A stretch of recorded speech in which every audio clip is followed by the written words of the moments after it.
Movie की शुरुआत में हमें आज से लगभग 19 साल पहले का समय दिखाया जाता है, जब एक बहुत बड़ा सूरज से निकला धमाका सोलर फ्लेयर हुआ था, जिसने ओजोन परत को पूरी तरह से डिस्ट्रॉय कर दिया था। इसके धमाके के चलते धरती का संतुलन पूरी तरह से बिगड़ गया था और सूरज की खतरनाक किरणों अल्ट्रावायलेट रेज ने धरती का तापमान लगभग 66 डिग्री सेल्सियस तक पहुंचा दिया था, जिससे धरती पर ज्यादातर जीवधारी खत्म हो गए थे। खैर, अब हम एक आदमी को देखते हैं जो कुछ सुरक्षात्मक कपड़े पहनकर इस धूल भरी आंधी में शायद कुछ खाने के सामान की तलाश में घूम रहा है। तभी उसकी कलाई पर लगी मशीन उसे चेतावनी देती है कि यहाँ रेडिएशन की मात्रा बहुत ही ज्यादा है। खैर, इसके बाद वो अपने डॉग जैसे दिखने वाले रोबोट के साथ एक बंद स्टोर रूम में जाता है, जहाँ उसे किसी इंसान की लाश पड़ी मिलती है, लेकिन वह उसे अनदेखा करके आगे बढ़ जाता है और देखता है कि यह स्टोर तो पहले से ही लूटा जा चुका है, लेकिन फिर भी उसे वहां थोड़े से डॉग फूड के पैकेट मिल जाते हैं, जिन्हें देखकर वह काफी खुश होता है। अब वह स्टोर की दीवार पर एक निशान बनाता है, जिससे पता चलता है कि वह यहाँ आ चुका है। इसके बाद वो अपना ट्रक लेकर शहर की ओर बढ़ जाता है और रास्ते में खड़ी हुई गाड़ियों को टक्कर मारता हुआ मस्ती से आगे बढ़ने लगता है। तभी उसका डिवाइस फिर से बजने लगता है।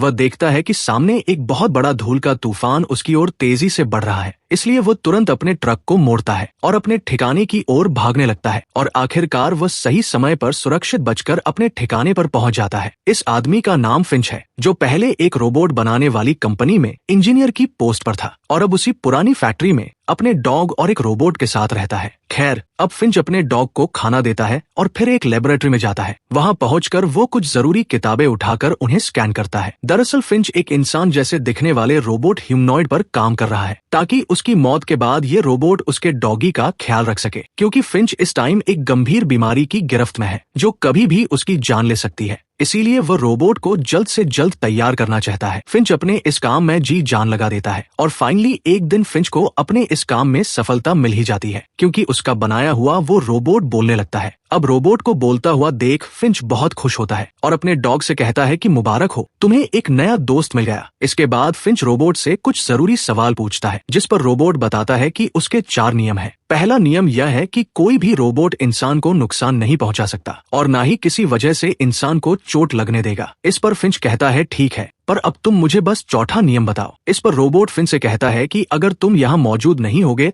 तो मैं तुम्हारे डॉग की पूरी देखभाल करूंगा। अब फिंच और रोबोट के बीच यह सवाल जवाब चल ही रहे होते हैं कि तभी अचानक यहाँ की लाइट चली जाती है। अब फिंच छत पर जाता है और लाइट ठीक करने लगता है। तभी वह देखता है कि एक बहुत बड़ा तूफान उनकी ओर तेजी से बढ़ रहा है। अब फिंच जल्दी से नीचे आता है और अपने रोबोट को मौसम की जानकारी देने वाली मशीन वेदर स्टेशन से जोड़ देता है और कहता है कि मुझे मौसम की पूरी जानकारी दो। इस पर रोबोट बताता है कि ये तूफान अगले 24 घंटे में यहाँ तक पहुँच जाएगा और ये बहुत ही खतरनाक होगा। रोबोट बताता है कि ये तूफान अगले 40 दिन तक चलेगा। अब रोबोट की ये बात सुनकर फिंच और ज्यादा परेशान हो जाता है, क्योंकि अगर वे यही रुके तो शायद जिंदा नहीं बच पाएंगे। इसलिए फिंच अब यहाँ से निकलने का फैसला करता है। फिर वह एक नक्शे को ध्यान से देखता है, जिससे उसे पता लगता है कि पश्चिम दिशा उनके लिए सबसे सही रहेगी। अब फिंच अपने डॉग गुडियर से कहता है कि हम सैन फ्रांसिस्को जाएंगे, क्योंकि अगर किस्मत ने साथ दिया तो वहाँ शायद हमें खाने और रहने की जगह मिल जाएगी। फिंच अपने डॉग से ये बातें कह ही रहा था कि तभी अचानक फिंच की नाक से खून गिरने लगता है, जो इस बात का इशारा था कि अब उसे यह काम और भी जल्दी करना होगा। खैर, अब फिंच अपने रोबोट को तैयार करता है, लेकिन तूफान के आने तक वह उसमें सिर्फ 72% जानकारी ही डाल पाता है, यानी रोबोट के पास अभी पूरा ज्ञान नहीं होता। इस वजह से उसे और सीखने की जरूरत थी। अब फिंच उसे चलना सिखाता है। जैसे जैसे फिंच चलता है, रोबोट भी उसकी तरह ही चलता है। अब फिंच जल्दी से कुछ खाने पीने की चीजें और दवाइयाँ लेकर अपनी वैन में पहुंच जाता है और ये लोग सैन फ्रांसिस्को के लिए निकल पड़ते हैं। फिंच की वैन एक खास तरह से मॉडिफाई हुई वैन थी, जो बाहर की गर्मी और रेडिएशन से सुरक्षित रहती है। अब यह लोग अपने सफर का मजा लेते हुए लगातार आगे बढ़ रहे थे। रास्ते में रोबोट खाली शहरों को देखकर फिंच से पूछता है कि यहाँ के सब लोग कहाँ चले गए। इस पर फिंच कहता है कि ये कहानी थोड़ी लंबी है, इसलिए फिर कभी बताऊंगा। अब फिंच एक सुरक्षित जगह देखकर अपनी गाड़ी रोकता है और रोबोट से कहता है कि चलो, तुम्हें अभी बहुत कुछ सिखाना है। इसके बाद ये लोग खाने की तलाश में एक पुराने थिएटर के अंदर जाते हैं, जहां उन्हें कुछ पॉपकॉर्न मिलते हैं। अब फिंच उन पॉपकॉर्न को लेकर बाहर आ जाता है और जैसे ही वो उन पॉपकॉर्न को प्लेट पर रखता है तो वे पॉपकॉर्न अपने आप उछलने लगते हैं। असल में फिंच अपने रोबोट को यह दिखाना चाहता था कि बाहर का तापमान कितना ज्यादा है। तभी ये लोग देखते हैं कि एक बहुत बड़ा तूफान उनकी तरफ तेजी से बढ़ रहा है। फिंच फौरन वहां से निकल जाता है, लेकिन जल्दी ही उसे समझ आता है कि तूफान की रफ्तार बहुत ज्यादा है और वे इससे बचकर नहीं भाग पाएंगे। इसीलिए फिंच अपनी वैन को एक तरफ लगाता है और उसे बचाने के लिए चारों ओर कीले ठोक कर एक केबल से बांध देता है। फिंच के इस काम में रोबोट भी उसकी मदद करता है और फाइनली तूफान आने से पहले ये लोग वैन को पूरी मजबूती से बांध देते हैं। लेकिन फिर भी तूफान इतना तेज होता है कि वैन बंधी होने के बावजूद भी हवा में उठने लगती है, जिससे कई रस्सियां भी टूट जाती है। लेकिन फिर भी किस्मत से ये लोग बच जाते हैं। अब तूफान थमने के बाद फिंच बाहर आता है और देखता है कि वैन का एक टायर खराब हो चुका है। ये देखकर फिंच काफी परेशान हो जाता है, क्योंकि इनके पास दूसरा टायर तो था लेकिन उसे बदलने के लिए जैक नहीं था। लेकिन तभी वो रोबोट फिंच की मदद करता है और अपने एक हाथ से ही वैन को ऊपर उठा लेता है, जिससे फिंच आराम से गाड़ी का टायर बदल देता है। अब रोबोट की मदद पाकर फिंच काफी खुश होता है। वह उससे कहता है कि आज तुमने बहुत अच्छा काम किया है, इसलिए मुझे लगता है कि तुम्हें एक नाम देना चाहिए। और फाइनली फिंच उसे जेफ नाम दे देता है। अब रात भी हो चुकी थी, इसलिए ये लोग रात को वहीं रुक जाते हैं। अब फिंच अपना सूट ठीक करता है और जेफ को कुछ जरूरी बातें सिखाता है। अब अगली सुबह जैसे ही सूरज निकलता है तो वैन की छत पर लगे सोलर पैनल अपने आप खुल जाते हैं। तभी फिंच की आंख खुलती है और वह देखता है कि उसका रोबोट जेफ उसके डॉग की नकल कर रहा है। इस पर फिंच उनसे कहता है कि सुबह सुबह इतना शोर मत करो। इस पर जेफ फिंच से कहता है कि मुझे लगता है शायद डॉग मुझे पसंद नहीं करता। अब फिंच जेफ को जवाब देते हुए कहता है कि नहीं, ऐसा नहीं है, बस उसे तुम पर अभी भरोसा नहीं हुआ है। खैर, अब ये लोग अपने अगले सफर के लिए निकल पड़ते हैं। तभी अचानक काफी दूर जाने के बाद फिंच की तबीयत बिगड़ने लगती है। अब फिंच की तबीयत के चलते जेफ फिंच से कहता कि लाओ गाड़ी मैं चला लेता हूँ, लेकिन फिंच उसे मना कर देता है। अब फिंच वैन को एक रेस्टोरेंट के सामने रोकता है और जेफ से कहता है कि मुझे थोड़ा आराम करना है, इसलिए तुम यहीं रहकर वैन का ध्यान रखना। अब फिंच वैन से उतरकर रेस्टोरेंट के अंदर चला जाता है। अंदर पहुंचते ही उसे जोर जोर से खांसी आने लगती है और उसके मुंह से खून निकलने लगता है। फिंच की आवाज सुनकर उसका डॉग भी उसके पास आ जाता है। उधर अब जेफ वैन में अकेला रह जाता है और तभी उसका तेज दिमाग चलने लगता है। वह कूदकर तुरंत ड्राइविंग सीट पर बैठ जाता है और गाड़ी चलाने की कोशिश करता है। अब जब फिंच बाहर वैन को चलते हुए देखता है तो वह दौड़ता हुआ बाहर आता है और देखता है कि जेफ ने वैन को एक गाड़ी में ठोक दिया है। लेकिन क्योंकि फिंच यूवी सूट के बिना तेज धूप में बाहर नहीं जा सकता था, इसलिए वो वहीं खड़े होकर जेफ से कहता है कि तुम अभी वैन चलाने के लिए तैयार नहीं हो, इसलिए मेरा यूवी सूट मुझे ला दो ताकि मैं वैन तक पहुंच सकूं। लेकिन यहाँ जेफ उसकी बात को सही से नहीं समझ पाता और दोबारा से वैन को चला देता है, जिससे वैन फिर से टकरा जाती है। अब यह देखकर फिंच को बहुत गुस्सा आता है। वह जेफ को पास बुलाता है, पर जैसे ही वो अपना हाथ धूप में बाहर निकालता है तो उसकी त्वचा जलने लगती है। अब फिंच जेफ से कहता है कि माना तुम कल ही बने हो, लेकिन अब तुम्हारे बड़े होने का समय आ गया है। मैंने तुम्हें इसलिए ही बनाया है ताकि तुम मेरे डॉग का ध्यान रख सको, क्योंकि ये तुम्हारी तरह धूप में जिंदा नहीं रह सकता। खैर, अब फिंच अपने सफर पर आगे बढ़ता है। तभी उसे महसूस होता है कि अब जेफ को ड्राइविंग सिखाने का वक्त आ गया है। अब फिंच जेफ को ड्राइविंग सिखाता है। अब चूंकि जेफ की सीखने की क्षमता काफी अच्छी थी, इसलिए वो थोड़े ही समय में ठीक से गाड़ी चलाना सीख जाता है। अब यह देखकर फिंच बहुत खुश होता है। खैर, अब रात भी हो चुकी थी, इसलिए ये लोग एक सही जगह देखकर वहीं रुक जाते हैं और वहाँ आग जला लेते हैं। फिंच यहाँ बैठकर अपने पुराने दिनों को याद कर होता है। वह जेफ से कहता है, देखो आसमान कितना सुंदर लग रहा है, अब तुम्हें अरोरा देखने के लिए अलास्का जाने की जरूरत नहीं। तभी जेफ फिंच से सवाल करता है कि अगर सूरज की रोशनी इतनी खतरनाक है तो हम रात में सफर क्यों नहीं करते। इस पर फिंच उसे समझाते हुए कहता है कि रात में चलना भी खतरे से खाली नहीं है, क्योंकि इस धरती पर कुछ लोग अभी भी जिंदा है। वे लोग दिन में तो छिपे रहते हैं, पर जैसे ही रात होती है तो बाहर आकर दूसरों पर हमला कर देते हैं और हो सकता है वे हमें मारकर हमारा खाना और सामान लूट ले, इसलिए हम उन पर भरोसा नहीं कर सकते। खैर, फिंच वैन के अंदर सोने चला जाता है, जबकि जेफ अब भी बाहर आग के पास बैठा रहता है। अब अगली सुबह वैन में से खांसने की आवाज आती है। तभी जेफ अंदर जाकर देखता है कि फिंच उल्टियां कर रहा है और उसकी हालत बहुत खराब हो चुकी है। इसलिए जेफ फिंच की मदद करने की कोशिश करता है। वो एक गीला कपड़ा उसके माथे पर रखता है। हालांकि फिंच को डॉक्टर की जरूरत थी, लेकिन पास में कोई नहीं था, इसलिए अब जेफ वैन चलाकर अपने सफर को आगे बढ़ाता है। थोड़ी देर बाद ये लोग एक शहर में पहुंचते हैं जो पूरी तरह से सुनसान और वीरान पड़ा था। अब जेफ वैन रोकता है और देखता है कि फिंच इस टाइम गहरी नींद में सोया हुआ है। अब जेफ डॉग रोबोट के साथ वैन से बाहर निकलता है और कुछ जरूरी सामान ढूंढने के लिए एक अस्पताल में जाता है, जहां उसे कुछ दवाइयां और एक जैकेट मिलती है। वहीं उधर जब फिंच की नींद खुलती है तो वह देखता है कि उसके दोनों रोबोट वहाँ नहीं है, इसलिए वो जल्दी से अपना सूट पहनता है और उन दोनों को ढूंढने के लिए निकल पड़ता है। उधर उनमें से छोटे रोबोट को एक खिलौना दिखता है और जैसे ही वो उसे उठाने जाता है तो वो वहाँ छुपे हुए एक जाल में फंस जाता है, जिससे उसके 2 टुकड़े हो जाते हैं। तभी फिंच बिल्डिंग के अंदर पहुँचता है और देखता है कि वो छोटा रोबोट अब नहीं रहा, इसलिए फिंच उसे हमेशा के लिए बंद कर देता है। तभी उसे जेफ मिलता है, जिसने बहुत सी दवाइयाँ इकट्ठा कर ली थी। अब फिंच जेफ से कहता है कि तुम्हें यहाँ नहीं आना चाहिए था, ये जगह बहुत खतरनाक है। खैर, अब ये दोनों जल्दी से बिल्डिंग से बाहर भागते हैं और वैन स्टार्ट करके वहाँ से निकल जाते हैं। इसी वक्त हमें एक दूसरी गाड़ी को भी स्टार्ट होते हुए दिखाया जाता है। शायद यहाँ किसी ने इन्हें देख लिया था, इसलिए फिंच अपनी सुरक्षा के लिए गन निकाल लेता है। अब चलते चलते इन्हें रात हो जाती है। तभी फिंच साइड मिरर में देखता है कि एक कार उनका पीछा कर रही है। उस कार से पीछा छुड़ाने के लिए फिंच वैन को हाईवे से नीचे उतार देता है। वो बहुत घबरा गया था, इसलिए जल्दबाजी में जैसे ही वो वैन को एक पुल के नीचे से निकालता है तो वैन ऊंची होने की वजह से वहां फंस जाती है और उसके ऊपर लगे सोलर पैनल टूट जाते हैं। अब फिंच और भी ज्यादा डर जाता है, उसके हाथ पैर कांपने लगते हैं। लेकिन तभी जेफ वैन से नीचे उतरता है और धक्का मारकर वैन को पुल के नीचे छिपा देता है। अब जो लोग पीछा कर रहे थे, जब वो पास आते हैं तो उन्हें वैन दिखाई ही नहीं देती, इसलिए वे वहां से चले जाते हैं। इसके बाद फिंच वैन से नीचे उतरता है और टूटे हुए सोलर पैनल्स को देखकर बहुत परेशान हो जाता है। वह जेफ से कहता है, शायद अब हम कभी सैन फ्रांसिस्को नहीं पहुंच पाएंगे। इस पर जेफ कहता है, तुम ऐसे हार मत मानो, मुझे तुम पर पूरा भरोसा है, हम जरूर गोल्डन गेट ब्रिज तक पहुंच जाएंगे। इसके बाद फिंच जेफ को एक कहानी सुनाता है। वो कहता है कि जब धरती पर सूरज की खतरनाक किरणें पड़ी थी तो जो लोग जिंदा बचे थे उन्होंने चारों तरफ लूटपाट शुरू कर दी थी। मैं भी खाने की तलाश में एक मॉल गया था, लेकिन अफसोस वहाँ पहले ही सब कुछ लूटा जा चुका था। फिर भी किस्मत से मुझे वहाँ एक नूडल्स का पैकेट मिल गया। तभी वहाँ एक 9 साल की बच्ची अपनी माँ के साथ आई। उनके पास बहुत सारा खाना था, लेकिन उस बच्ची के हाथ में बंदूक थी, इसलिए मैं डर के मारे छिप चला गया और उनके चले जाने का इंतजार करने लगा। तभी एक आदमी कार से वहाँ आता है और वो उनसे खाना छीनने लगता है, लेकिन जब वे खाना देने से मना करते हैं तो वो आदमी उन्हें गोली मार देता है, जिससे उन माँ बेटी की वही मौत हो जाती है। अब जब मैं उनके पास गया तो मुझे एक आवाज सुनाई दी। वो आवाज उस बच्ची के बैग से आ रही थी और जब मैंने वो बैग खोल कर देखा तो उसमें एक छोटा सा पिल्ला था।